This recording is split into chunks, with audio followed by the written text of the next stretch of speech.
처음 네 번의 봉인이 되어지는 동안 말 탄 자들이 계속해서 등장하는 환상이 나타났습니다. 이를 통해서 로마 제국의 실체가 고발되었다라고 말씀을 드렸어요.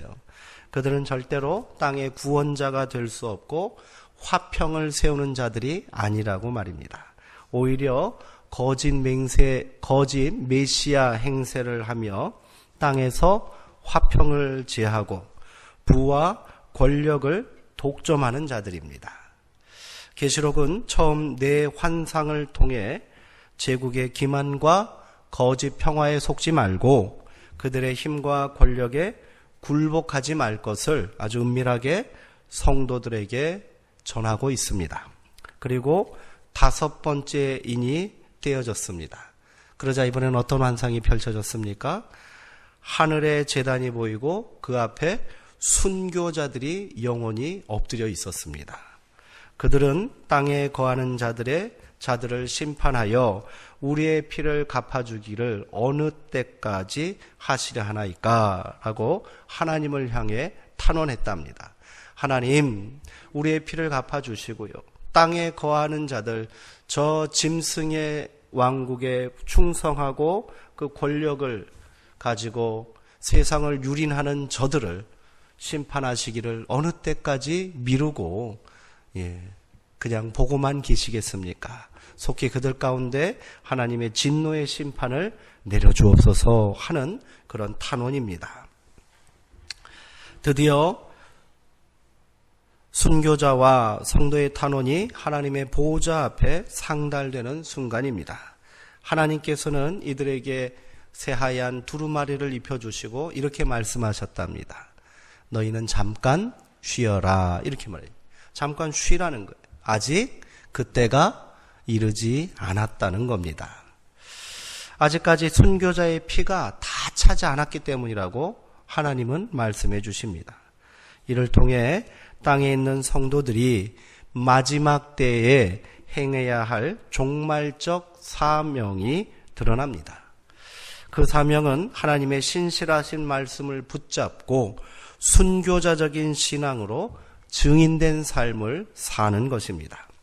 그들의 희생의 피로 증거된 말씀은 아직까지 깨닫지 못하고 회개하지 않고 있는 자들에게 마지막 구원의 기회가 될 거예요. 하늘 보좌 앞에 있는 순교자들의 탄원과 땅에 있는 성도들의 사명이 선포된 이후 여섯 번째 인이 떼어졌습니다.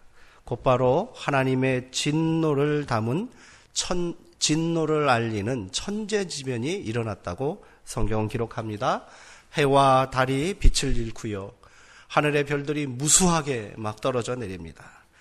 하늘이 두루마리가 말리는 것처럼 사라졌답니다. 섬들과 산들이 무너져 내리고 있습니다. 그리고 온 땅을 진멸할 엄청난 광풍을 천사들이 땅 사방에서 그거를 붙잡고 막고 있다. 이렇게 성경은 기록하고 있습니다.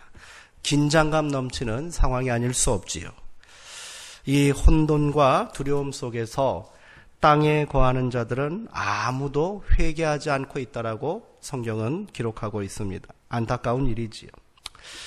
때마침 등장한 또 다른 천사는 급히 온 땅을 두루다니면서 종말의 심판과 재앙의 때에 하나님의 보호를 받을 성도들을 찾아다녀요. 그리고 그들의 이마에 하나님의 인을 치기 시작했답니다.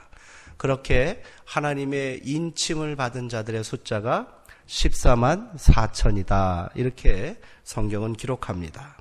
그리고 곧이어 그들은 모든 나라와 족속과 또 백성과 언어들에서 나온 아무도 능히 셀 수 없는 큰 무리들이다. 이렇게 밝히고 있습니다. 이들은 흰 옷을 입고 있고요. 손에는 종려가지를 들고 있으면서 승리를 찬양하고 기쁨을 나누고 있습니다. 하나님과 어린 양을 향하여 구원자 되시는 하나님과 어린 양을 향하여 찬양과 경배를 드립니다. 여기에 하늘의 모든 천사들이 또 그리고 24 장로들이 동참하고 있습니다. 땅은 요동치고 세상은 종말의 전조 앞에 두려움 가운데 있을 때 하늘에서는 우레와 같은 승리의 찬양이 지금 울려 퍼지고 있는 거예요. 아주 극적인 대조를 이루고 있지요.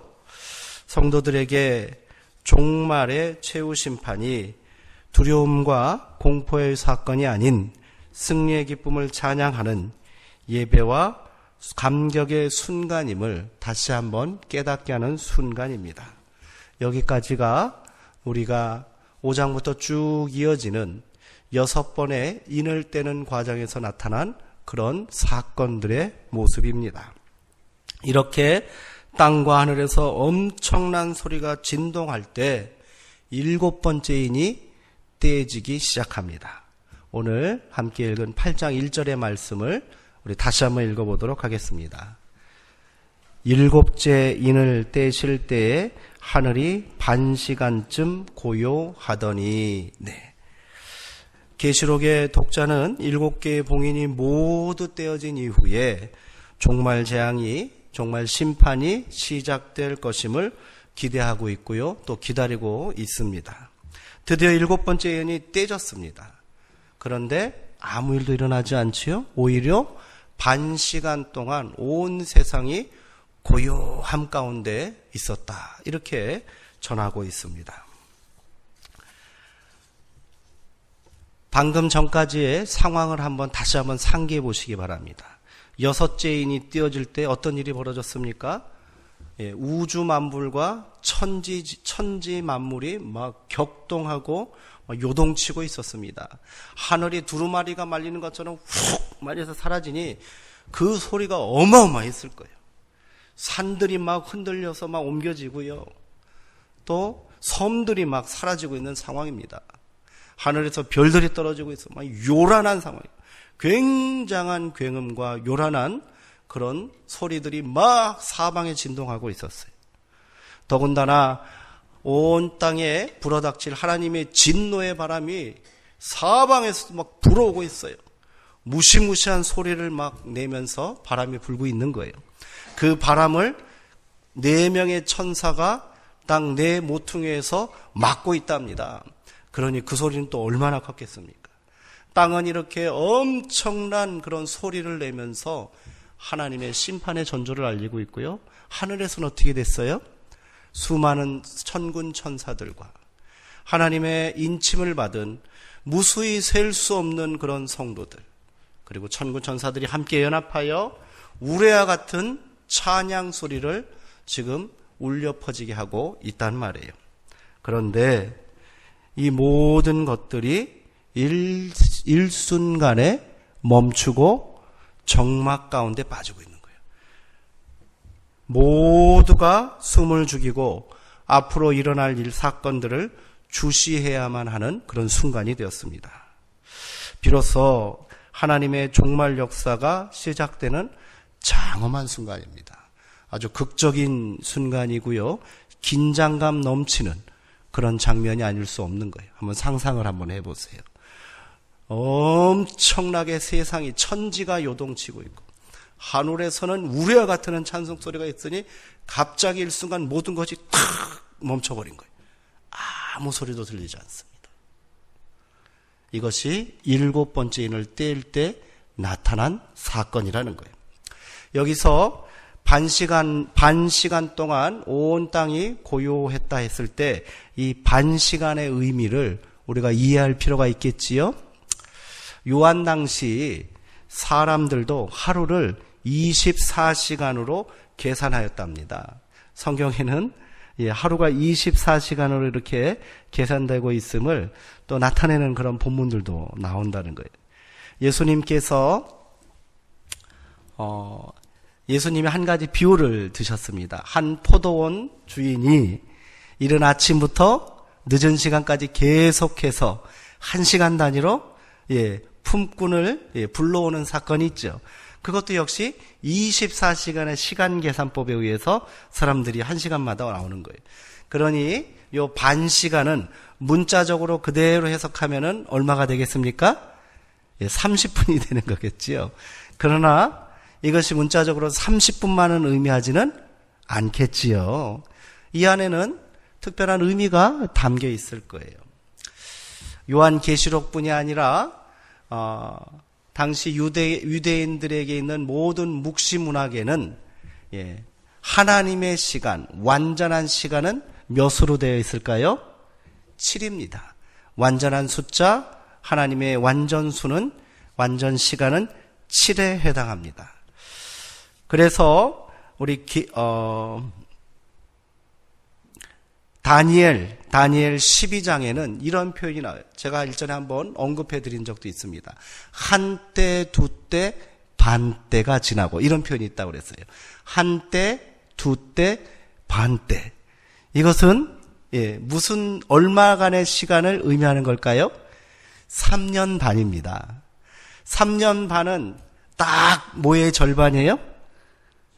7의 절반이 되는 거예요. 그러기에 이 반 시간 또 한때, 두때, 반때는 하나님의 완전한 시간을 기다리는 준비의 시간이다. 이렇게 해석하면 틀림이 없을 거예요. 이제 하나님의 완전한 역사의 시간이 도래하게 되는데 그 전에 준비하는 반 시간이 반때가 우리 가운데 지금 허락되고 있다는 거지요. 이 시간 동안 하나님의 계획은 드러나게 됩니다. 그리고 이 시간 동안 성도에게 필요한 것은 뭡니까? 인내와 믿음인 겁니다. 그리고 그 하나님의 시간이 완성되기를 기다려야 한다는 거지요. 이때 세상의 요란한 소리에 귀를 닫고요. 세상은 요동칠 겁니다. 세상의 요란한 소리에 성도는 귀를 닫고요. 찬양의 함성도 멈춰야 합니다. 그리고 침묵 속에서 하나님의 뜻을, 하나님의 시간을 기다려야 한다 하는 것을 오늘 본문을 통하여 우리가 고백할 수 있는 겁니다. 엘리야 선지자가요, 엘리야 선지자가 바알과 아세라를 섬기는 그 선지자들과 함께 한판 대결을 벌이지 않았습니까? 거기에서 큰 승리를 거뒀습니다. 그 일로 인하여 아합과 이세벨이 엘리야를 죽이려고 했습니다. 내일까지 엘리야가 살아있으면 내가 섬을 간다. 이세벨이 이렇게 장담을 하고 엘리야를 잡아 죽이려고 했어요. 엄청난 영적 대결에서 승리한 엘리야였지만 이 죽음의 공포, 죽음의 위협 앞에 두려움을 느끼게 돼요. 그래서 그가 정신없이 광야로 도망쳤다지 않습니까?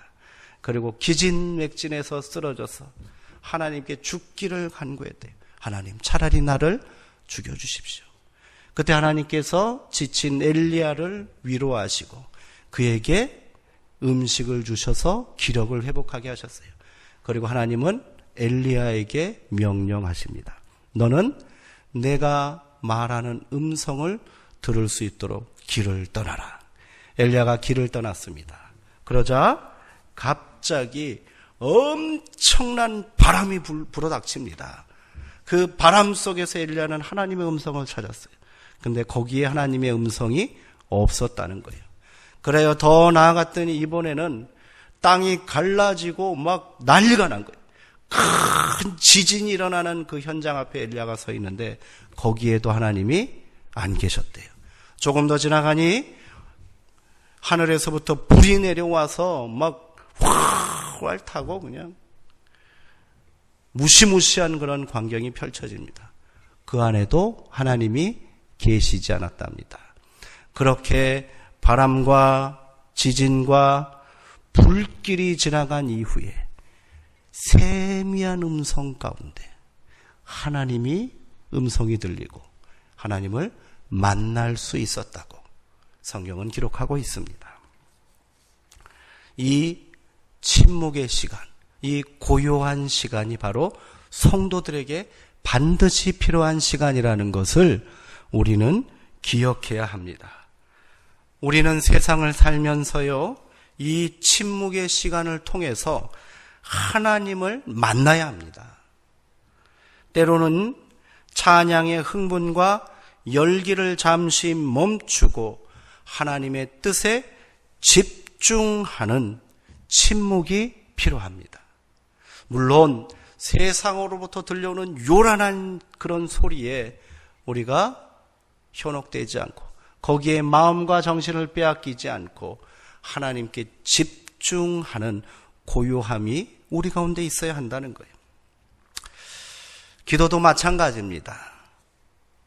간절한 부르짖음이 있은 후에 반드시 침묵의 시간을 통해 고요한 가운데 들려오는 하나님의 음성을 들으려는 열심과 모습이 우리 가운데 있어야 한다는 거예요. 오늘 우리가 이러한 믿음이 반드시 필요하다는 것을 기억하시기 바랍니다. 우리의 삶은 너무도 요란합니다. 분주합니다. 세상에서 들려오는 소리에 우리의 마음이 빼앗기고 있어요.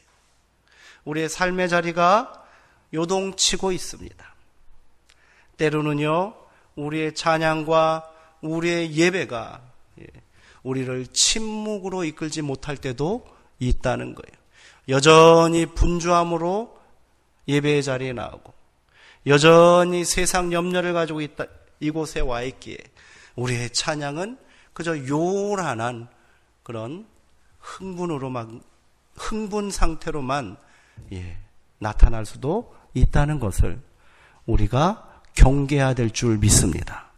우리는 찬양 가운데서도 고요한 가운데 찾아오시는 하나님을 만날 수 있도록 준비해야 하고 또 하나님께만 집중하는 그러한 믿음의 열심이 있어야 한다는 거예요. 마지막 종말 심판도 이렇게 진행될 것입니다. 침묵과 고요함이 있어야 합니다. 그 시간을 통해 성도의 소망과 하나님의 뜻이 하나가 되고요. 하늘의 역사와 땅의 역사가 만나게 되는 거예요. 오늘 우리의 삶과 믿음도 이처럼 고요한 가운데 평정심을 유지해야 합니다.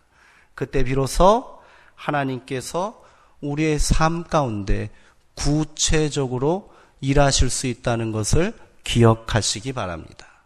반대로 하나님이 우리 가운데 역사하지 않은 이유는 우리가 여전히 요란한 가운데 있기 때문은 아닌가?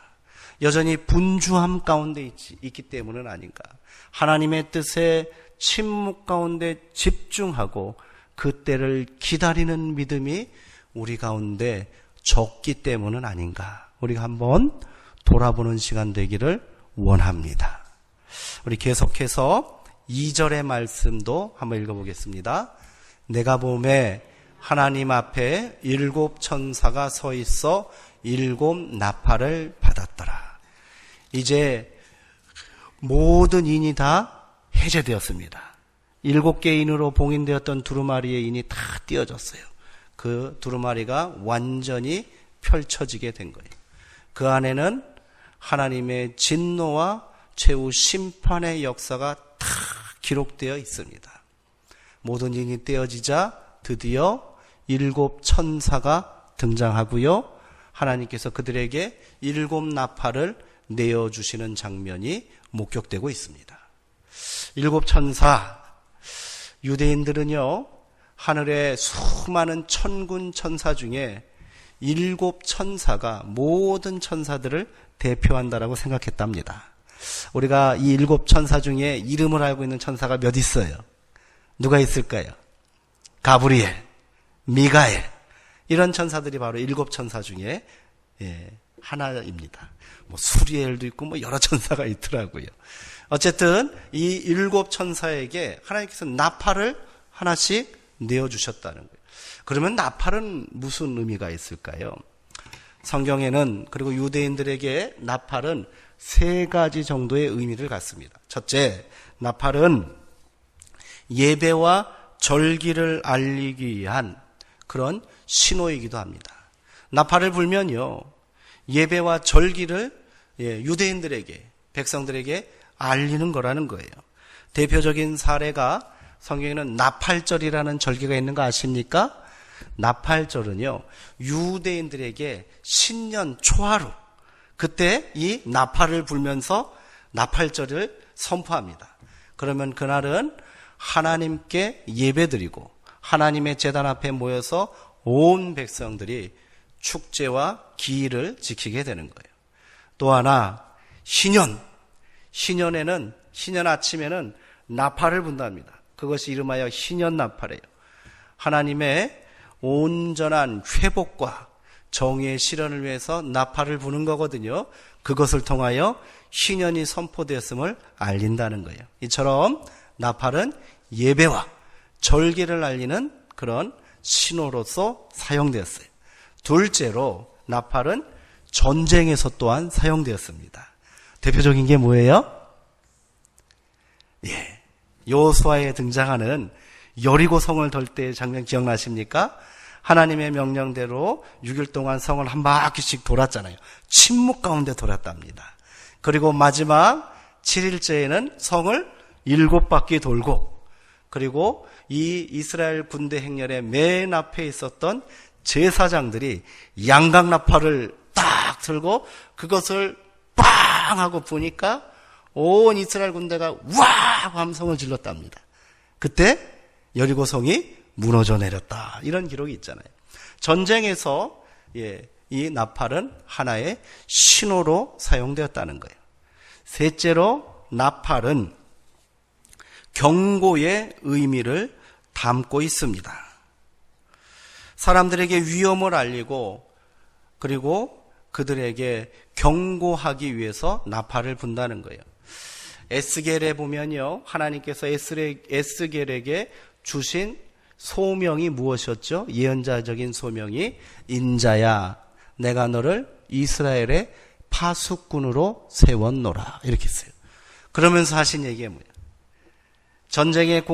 전쟁의 소식을 듣고 여러 가지 위협을 보고 파수꾼이 나팔을 불지 아니하면 그 죄를 누구에게서 찾겠다? 파수꾼에게서 찾을 것이다. 그러니 너는 백성들이 듣든지 아니 듣든지 나팔을 불어야 할 것이다. 그들에게 경고의 나팔을 불어야 할 것이다. 이렇게 사명을 주셨다는 거예요.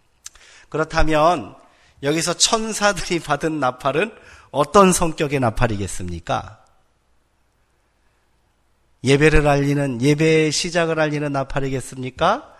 전쟁에 사용되는 나팔이겠습니까? 아니면 경고의 나팔이겠습니까? 뭐라고 생각하십니까? 네? 맞습니다. 경고의 나팔인 거예요. 하나님께서는 마지막 최후 심판을 행하시기 위해서 경고의 나팔을 부시는 거예요. 그것도 몇 번 부는 거예요? 하나님의 시간이 완전하게 채워질 때까지 7번의 나팔을 부시는 겁니다. 이 경고의 나팔, 그러니까 7 나팔은 최후 심판이 아님을 우리가 알 수 있습니다.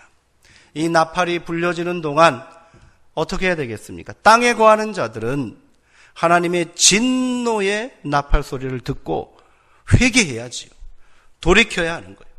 그리고 성도들은요, 깨어 그날을 준비해야 한다는 것을 오늘 이 나팔을 통해서 우리가 발견할 수 있는, 그리고 고백할 수 있는 믿음의 모습이라는 겁니다.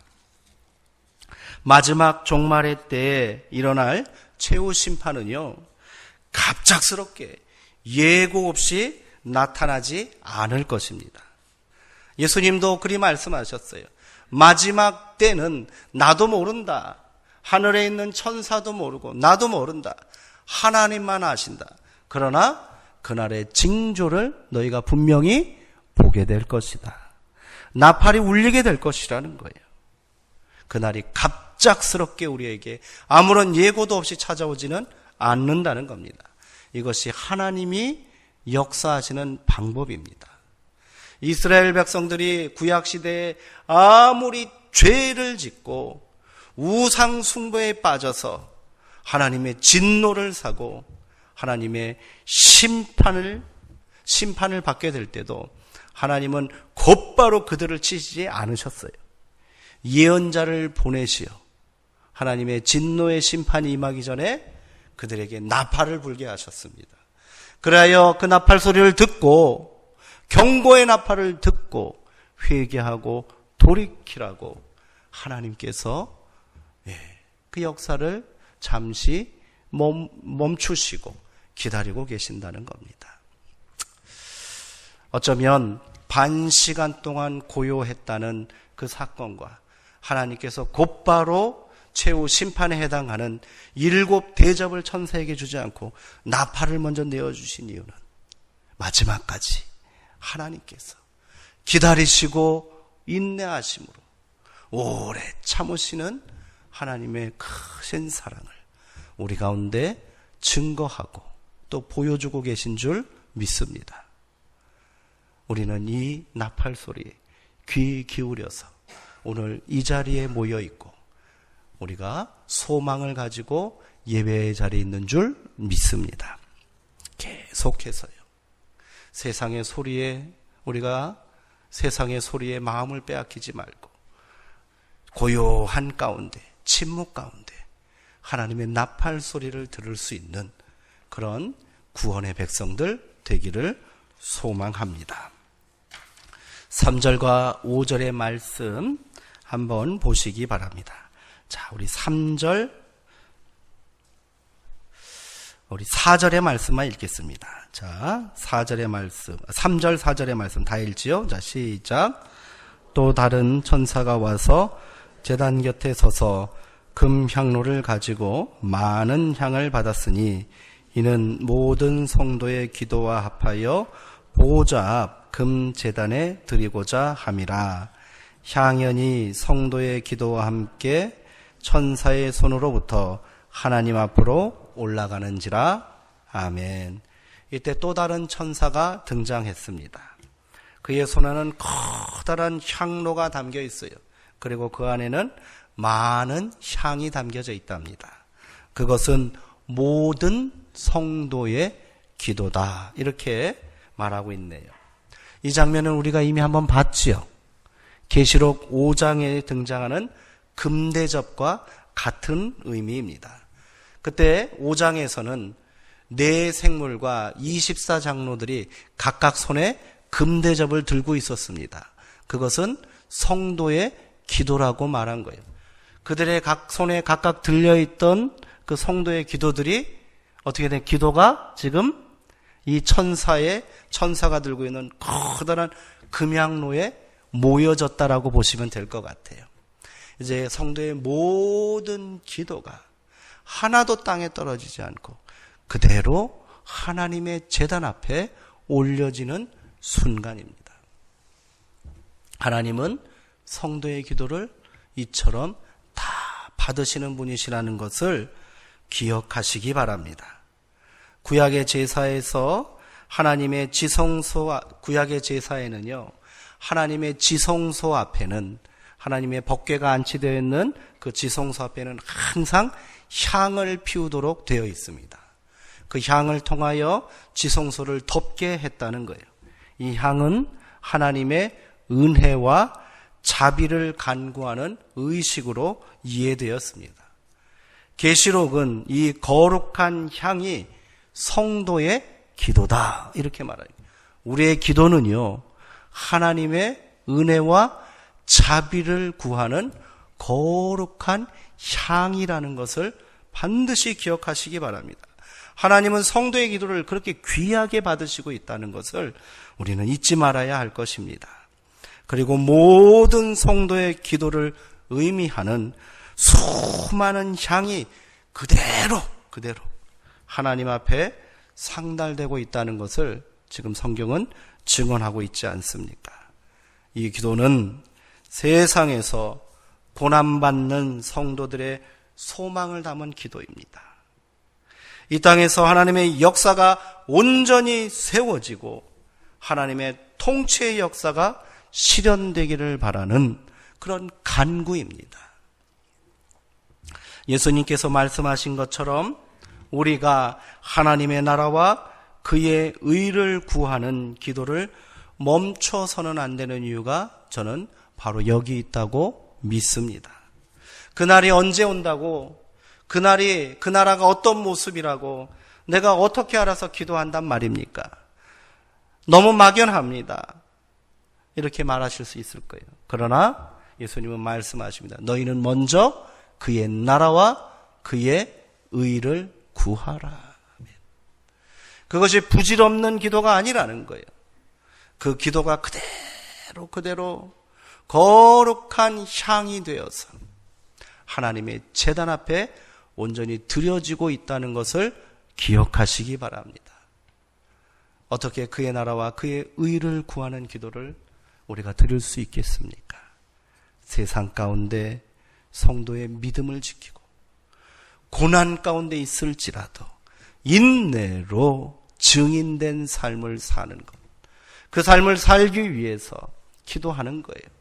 하나님, 세상 앞에 굴복하지 않게 하시고요, 그 앞에 타협하지 않게 하시고요, 세상 가운데 하나님의 정의와 하나님의 온전한 통치가 세워질 수 있도록 아버지, 내가 오늘도 기도합니다.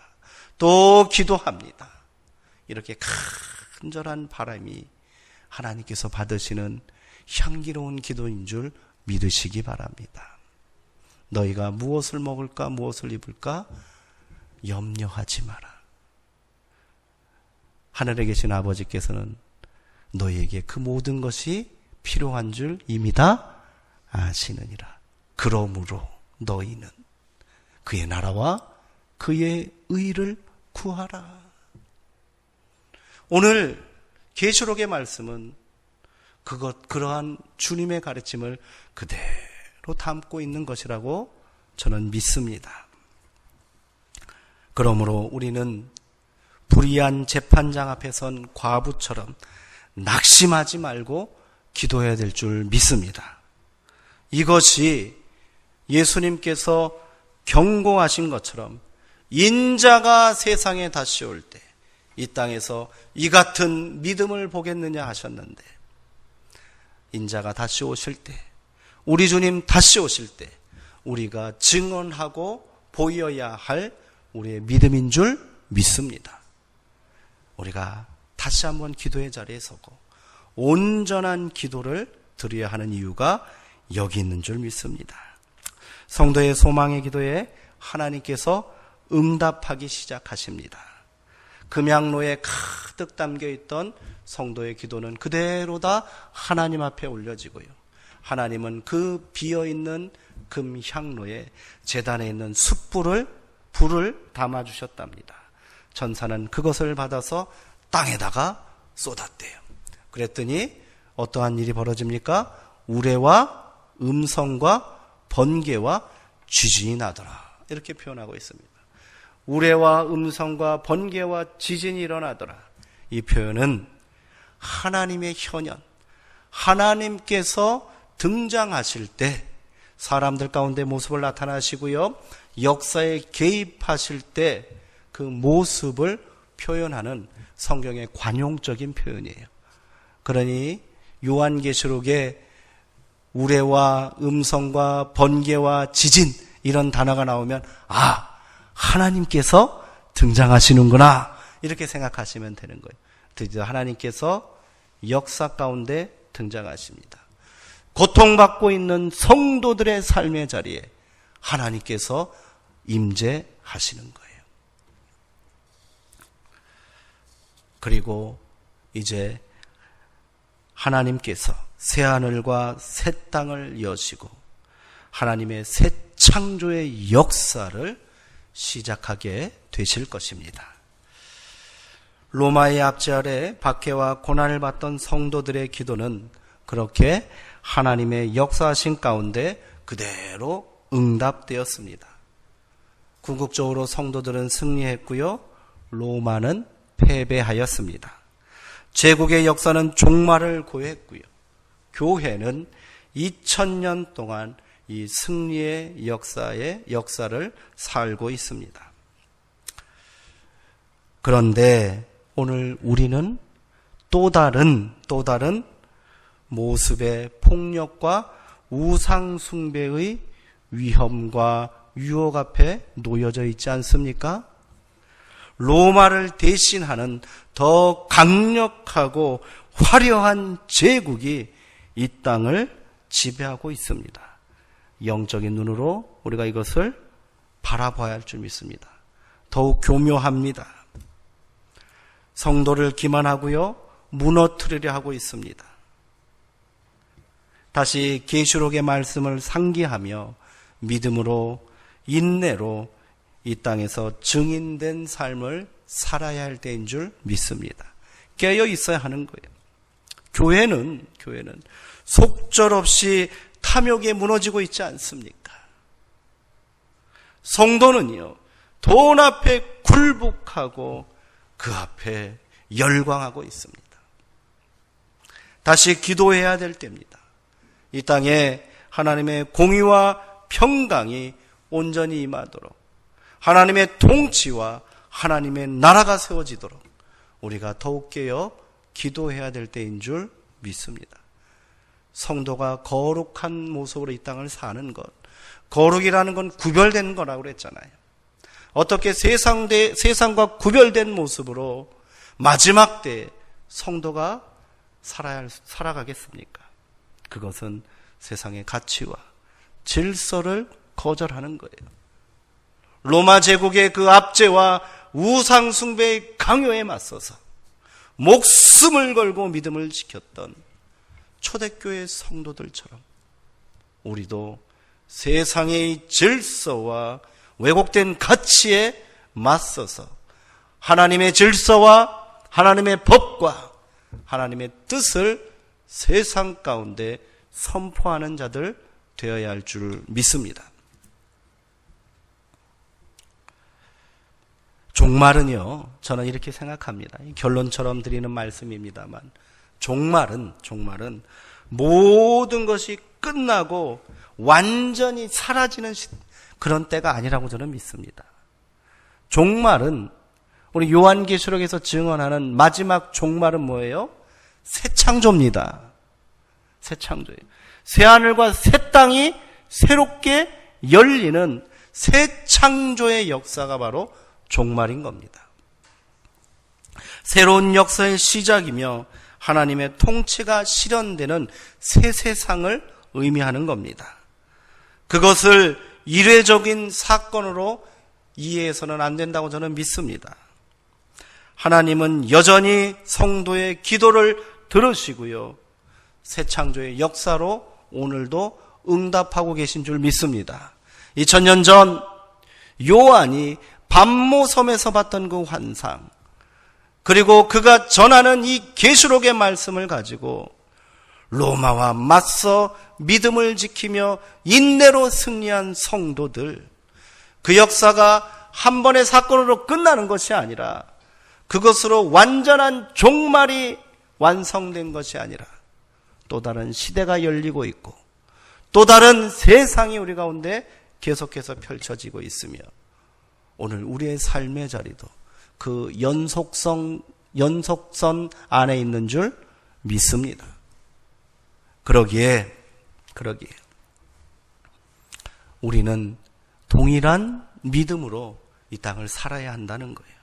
그 끝이 어떠한 모습으로 완성될 줄은 우리는 알 수 없습니다. 그러나 그날은 반드시 임할 줄 믿고 우리는 믿음으로 이 땅을 살아야 한다는 겁니다. 인내로, 기도로 세상을 이겨야 합니다. 바울은 말합니다. 그날이 쉬 이르렀다고 마음이 흔들리거나 두려워하지 말라. 너희는 하나님의 뜻을 구하면서 성도의 본분을 지키며 성실한 모습으로, 부지런한 모습으로 세상이 본이 되는 성도의 삶을 살아야 할 것이다. 오늘 우리에게 주시는 말씀이 동일한 줄 믿으시기 바랍니다. 이러한 믿음으로 다시 오실 주님을 기다리는 소망의 백성들 되시기를 주님의 이름으로 축원드립니다. 기도하겠습니다.